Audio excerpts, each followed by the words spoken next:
Back into my YouTube channel med mind Ved academy. So everyone, today हम लोग यहाँ पे डिस्कस करेंगे AMU BSc nursing entrance exam previous year question paper के बारे में। तो यहाँ पे जो है हम लोग बायोलॉजी, नर्सिंग एप्टीट्यूड एंड जो है इंग्लिश के जो आपके प्रीवियस ईयर जो क्वेश्चन आए थे अलीगढ़ मुस्लिम यूनिवर्सिटी के BSc नर्सिंग इंट्रेंस एग्जाम में, उसको डिस्कस करेंगे। तो टुडे हम लोग सिर्फ बायोलॉजी क्वेश्चन को डिस्कस करेंगे, बाकी नर्सिंग एप्टीट्यूड और इंग्लिश के क्वेश्चन को हम लोग नेक्स्ट वीडियो में डिस्कस करेंगे। सो यहाँ पे जो क्वेश्चन हमने यहाँ पे जो टाइप किया है वह क्वेश्चन जो PDF जो मतलब कि जो पेपर होता है, जो पेपर था उसमें जो क्वेश्चन थोड़ा सा क्लियरली नहीं दिख रहे थे और जो पेपर था थोड़ा सा फटा हुआ था, तो इस वजह से हमने इन क्वेश्चन को टाइप कर लिया और हमने जो PDF के थ्रू जो आपको सारे क्वेश्चन प्रोवाइड कराने का जो है निर्णय लिया। तो यहाँ पे जो बायोलॉजी के क्वेश्चन पूछे गए थे हम यहाँ पे उसको डिस्कस करते हैं। सो ये सभी क्वेश्चन जो है अलीगढ़ मुस्लिम विश्वविद्यालय में जो है जो उसके द्वारा BSc nursing entrance exam conduct कराया गया था प्रीवियस ईयर 2024 इंट्रेंस एग्जाम 2024 में, उसमें जो है ये सभी क्वेश्चन आए हुए क्वेश्चन हैं। सो यहाँ पे जो फर्स्ट क्वेश्चन पूछा गया है, which of the following causes whooping cough, तो निम्न में से कौन एक ऐसा जो कि वूपिंग कफ काली खांसी को प्रोड्यूस करता है, तो ये बताना है। सो फर्स्ट ऑप्शन यहाँ पे RNA वायरस, सेकेंड है Bordetella pertussis, third option Neisseria meningitidis and last option है पैरामिक्जो वायरस। तो वूपिंग कफ जो होता है वह एक प्रकार का क्या है, बैक्टीरियल डिसीज है। क्या बैक्टीरियल डिसीज है जो कि किसके द्वारा होता है, तो बॉर्डेटोला जो बॉर्डेटेला पर्टुसिस दिया है इसी बैक्टीरिया के द्वारा होता है। यहाँ पे ऑप्शन बी जो है राइट ऑप्शन रहेगा। अगला प्रश्न यहाँ पे दिया गया है, AIDS was first detected in India in the year. तो सबसे पहले जान लेते हैं कि जो एड्स डिसीज होता है उसको जो है टेस्ट करने के लिए हम लोग एलाइजा टेस्ट का उपयोग करते हैं। एड्स डिसीज का पता लगाने के लिए हम लोग एलाइजा जो एंजाइम लिंक्ड इम्यूनो सार्वेंट ऐसे टेस्ट होता है, इसका उपयोग हम लोग करते हैं। तो एड्स डिसीज जो है सबसे पहले इंडिया में डिटेक्ट किया था किसने, किस वर्ष, तो ही बताना है। तो फर्स्ट ऑप्शन 1985, सेकेंड है 1981, third option 1986 and last option है 1991। तो करेक्ट ऑप्शन हो जाएगा यहाँ पे हम लोग का ऑप्शन नंबर सी वाला हो जाएगा। 1986 में सबसे पहले एड्स को जो है इंडिया में डिटेक्ट किया गया था। अगला प्रश्न है, the Graafian follicle is characterised by a fluid filled cavity called.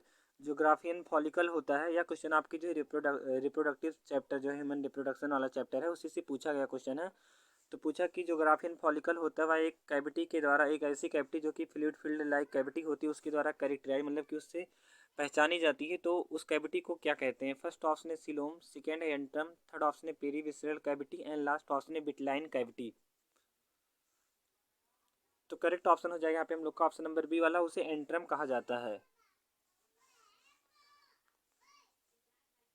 अगला प्रश्न यहाँ पे है, a cross bridge form during skeletal muscle contraction is due to. जो स्केलेटल मसल के कॉन्ट्रैक्शन के दौरान जो एक प्रकार का क्रॉस ब्रिज बनता है वह किस कारण बनता है। तो फर्स्ट ऑप्शन है एब्जॉर्प्शन ऑफ अ न्यूरोट्रांसमीटर के एब्जॉर्प्शन के कारण, सेकेंड है actin binding to exposed myosin head, third option है accumulation of citric acid and last option यहाँ पे दिया है release of sodium ion into the sarcoplasm.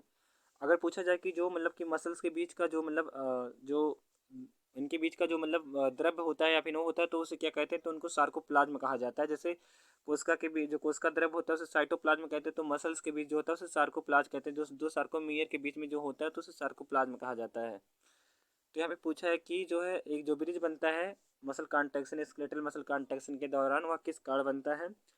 तो वह जो है actin binding to exposed myosin head, जो मायोसिन हेड जो है वह जाके बाइंड कर लेता है। जो है इसके एक्शन के कारण क्या होता है, क्रॉस ब्रिज का फॉर्मेशन करता है। जब एक्टिन जी एक्टिन होता है और कौन होता है मायोसिन, ये दोनों एक दूसरे से बाइंड करके इनका एक्टिन का हेड जो है मायोसिन वाले हेड से जाके बाइंड हो जाता है, तो इसी एक्शन के कारण एक क्रॉस ब्रिज का फॉर्मेशन होता है। अगला प्रश्न यहाँ पे है, the valve present at the base of pulmonary aorta is known as. जो पल्मोनरी एओर्टा होता है उसके आधार पर मतलब कि मेन सिरे पर जो वाल्व प्रेजेंट होता है उसे क्या कहते हैं। फर्स्ट ऑप्शन है बाइकस्पिड वाल्व, सेकेंड है semilunar valve, third option है tricuspid valve and last option है मिट्रल वाल्व। तो वह वाल्व जो कि पल्मोनरी एओर्टा के बेस पर प्रेजेंट होता है उसे जो है ट्राइकस्पिड वाल्व कहा जाता है। ऑप्शन सी जो है करेक्ट ऑप्शन रहेगा। अगला प्रश्न है, द इंटरडाइजेशन ऑफ क्रोनिक बिलाई and uterine tissue in the human female form the. जो ह्यूमन फीमेल होते हैं उनमें जो है क्रोनिक बिलाई और यूट्राइन टिश्यू का जो इंटर डिजिटेशन होता है वह किसका फॉर्मेशन करता है। फर्स्ट ऑप्शन है जोना रेडिएटा का, सेकेंड है जोना प्लेसिडा, थर्ड ऑप्शन है mucus plug in cervix and last option है प्लेसेंटा। तो करेक्ट ऑप्शन जो हो जाएगा वो हो जाएगा हम लोग का यहाँ पे ऑप्शन नंबर डी वाला, जो बिटलाइन जो क्रोनिक बिलाई होता है और यूट्राइन टिश्यू है, इन दोनों का जो ह्यूमन फीमेल में इंटर डिजिटेशन है, यह जो है प्लेसेंटा का फॉर्मेशन करता है। प्लेसेंटा का कार्य क्या होता है, तो जो एम्ब्रियो होता है उसको क्या करना होता है, न्यूट्रिशन, उसको जो है न्यूट्रिशन प्रोवाइड करना होता है प्लेसेंटा का कार्य, और जो है स्क्रीटरी मटेरियल को बॉडी से रिमूव करवाना होता है। अगला प्रश्न है, हु रोड द बुक सिस्टेमा नेचुरी। जो सिस्टेमा नेचुरी पुस्तक है या फिर बुक है, किताब है, वह किसने लिखा था।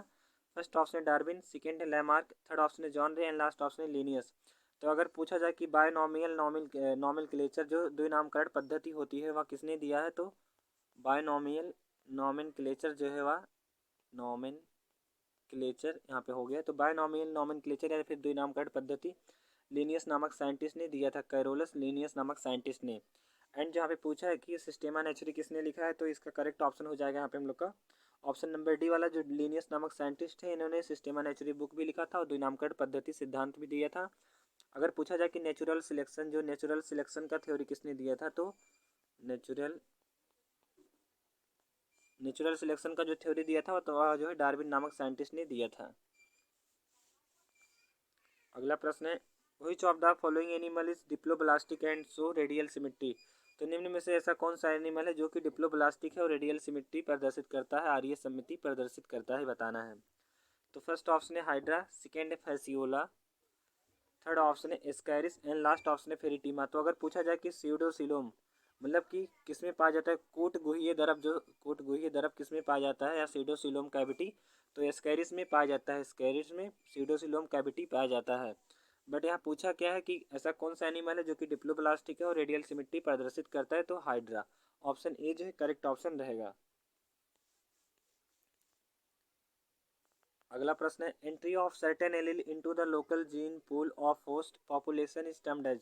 मतलब कि जो पॉपुलेशन का जो होस्ट, जो यहाँ पे पूछा कि एंट्री ऑफ सर्टेन मतलब कुछ एलील का जो एंट्री होता है local gene pool of host population के लोकल जीन पूल में, तो उसे क्या कहते हैं। फर्स्ट ऑप्शन है जेनेटिक ड्रिफ्ट, सेकेंड है जीन माइग्रेशन, थर्ड ऑप्शन है म्यूटेशन एंड लास्ट ऑप्शन है आइसोलेशन। तो म्यूटेशन वर्ड किसने दिया, तो म्यूटेशन वर्ड जो है ह्यूगो डी ब्रिज, किसने, ह्यूगो डी ब्रिज नामक साइंटिस्ट ने जो म्यूटेशन वर्ड दिया था।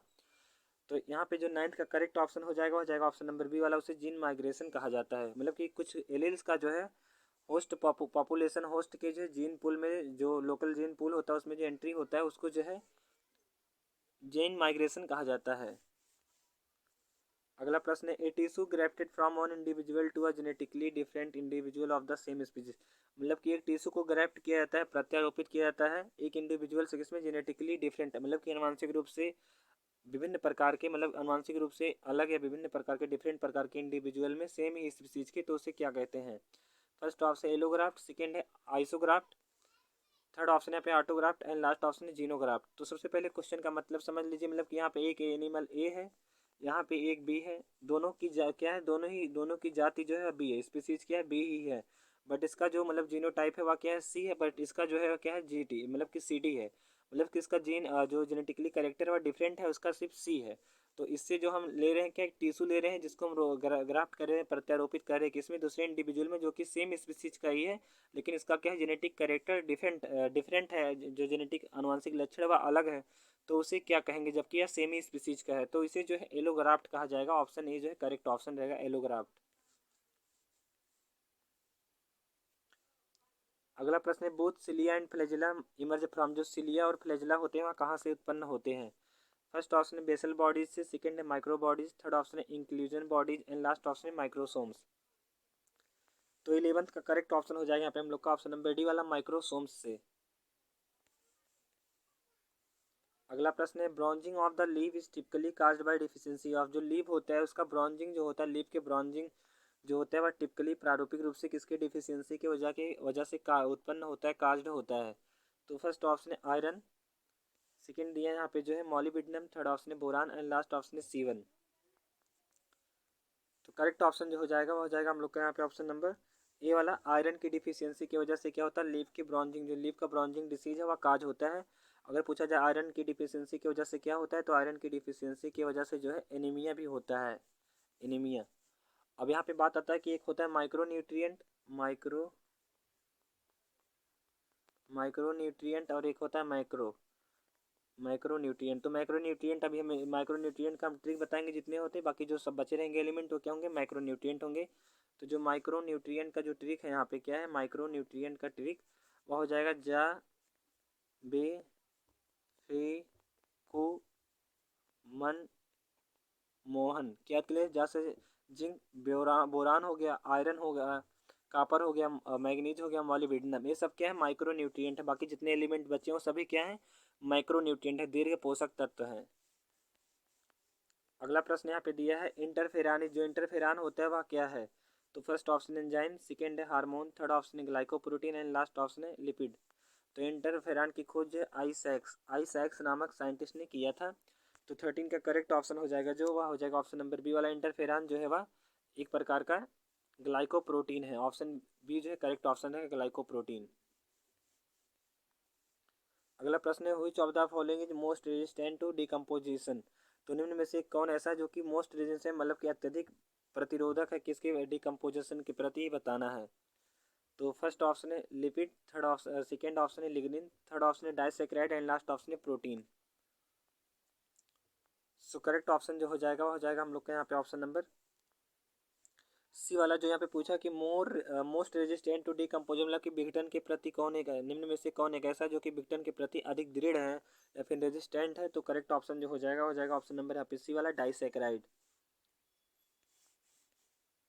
अगला प्रश्न है alpha diversity is related with, जो अल्फा डाइवर्सिटी होता है वह किससे रिलेटेड होता है। First option diversity of over the total landscape, second है diversity within community, third option diversity between communities and last option diversity between species. तो जो अल्फा डाइवर्सिटी होता है वह जो है डाइवर्सिटी बिटवीन स्पीसीज, मतलब कि जातियों के मध्य जो है विविधता से संबंधित होती है। ऑप्शन डी जो है करेक्ट ऑप्शन रहेगा। अगला प्रश्न है the word interkinesis represent the, जो शब्द इंटरकाइनेसिस है वह किसको रिप्रेजेंट कर रहा है।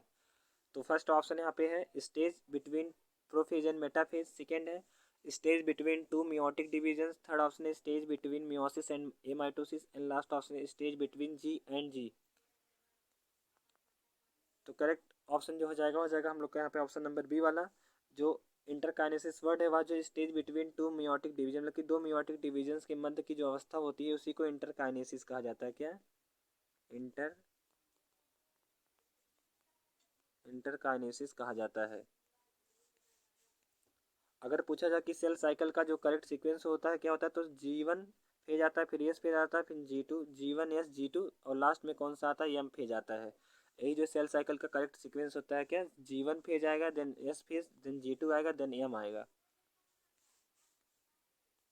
अगला प्रश्न है the deposition of water impermeable waxy material on the tangential as well as radial wall of barrel shaped cells is the characteristic of, मतलब कि जो वाटर का डिपोजिशन होता है, the deposition of water impermeable waxy material, water like impermeable waxy material का जो deposition होता है टेंजेंशियल सेल और साथ ही साथ किससे रेडियल टेंजेंशियल सेल है और साथ ही साथ रेडियल ऑल जो है बैरल शेप्ड सेल्स का, वह जो किसका कैरेक्टरिस्टिक है। फर्स्ट ऑप्शन है hypodermis, second endodermis, third option है एपिडर्मिस एंड लास्ट ऑप्शन है पेरीसाइकल। सो करेक्ट ऑप्शन हम लोग का ऑप्शन नंबर बी वाला एंडोडर्मिस।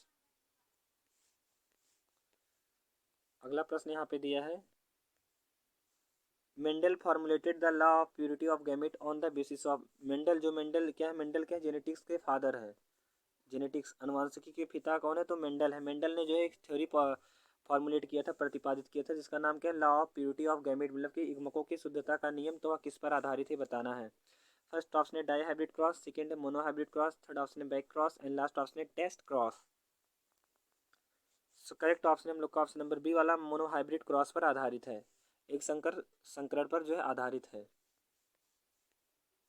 अगला प्रश्न है exposure of plant to ethylene cause dropping of leaves and flower, this phenomenon is known as, मतलब कि अगर हम प्लांट को जो है एक्सपोज करें किसके, इथाइलिन के संपर्क में, तो वह जो है लीव्स के ड्रॉपिंग, मतलब लीव्स जो है और फ्लावर है उसके ड्रॉपिंग को काज करता है, गिरने को काज करता है। तो इस फिनोमिना को क्या कहते हैं। फर्स्ट ऑप्शन है हाइपोनेस्टी, सेकेंड है इपिनेस्टी, थर्ड ऑप्शन है निक्टीनेस्टी एंड लास्ट ऑप्शन है थर्मोनेस्टी। तो 19 का करेक्ट ऑप्शन हो जाएगा हम लोग का ऑप्शन नंबर डी वाला, इसे थर्मोनेस्टी कहा जाता है। नेक्स्ट एंड लास्ट क्वेश्चन है बायोलॉजी का, जो पूछा गया था आपका कहाँ पे, AME जो अलीगढ़ मुस्लिम यूनिवर्सिटी है उसके बीएससी नर्सिंग के 2024 के एंट्रेंस एग्जाम में पूछा हुआ क्वेश्चन है। Which of the following is not a deficiency system of phosphorus, मतलब कि फास्फोरस की डिफिशियंसी की वजह से कौन जो है एक जो है लक्षण या सिस्टम नहीं काज होता है। फर्स्ट ऑप्शन है premature leaf fall, second है chlorosis of leaves, third option necrotic area on leaf of fruit, third last option dark green colouration of leaf. तो करेक्ट ऑप्शन जो हो जाएगा हम लोग का ऑप्शन नंबर यहाँ पे डी वाला, फास्फोरस की डिफिशियंसी की वजह से जो है dark green colouration of leaf, पत्तियों में जो डार्क ग्रीन कलोरेशन का जो लक्षण है या काज नहीं होता है फास्फोरस की डिफिशियंसी की वजह से, ये वाला ऑप्शन यहाँ पे करेक्ट ऑप्शन है। सवाल ऑफ डियर स्टूडेंट, अगर आपको नर्सिंग एप्टीट्यूड का क्वेश्चन चाहिए, किसका, नर्सिंग हो गया एप्टीट्यूड, नर्सिंग एप्टीट्यूड का क्वेश्चन चाहिए एंड प्लस जो है किसका, इंग्लिश का क्वेश्चन चाहिए। सो आप लोग हमारे चैनल से जुड़े रहिए, हमारे चैनल को सब्सक्राइब करें, जिससे हम आपको नेक्स्ट वीडियो में नर्सिंग एप्टीट्यूड और इंग्लिश के क्वेश्चन प्रोवाइड करा सके। तो so thanks for watching this video. अगर आपको ये वीडियो अच्छा लगा तो please like and subscribe this video and share this video with your friends.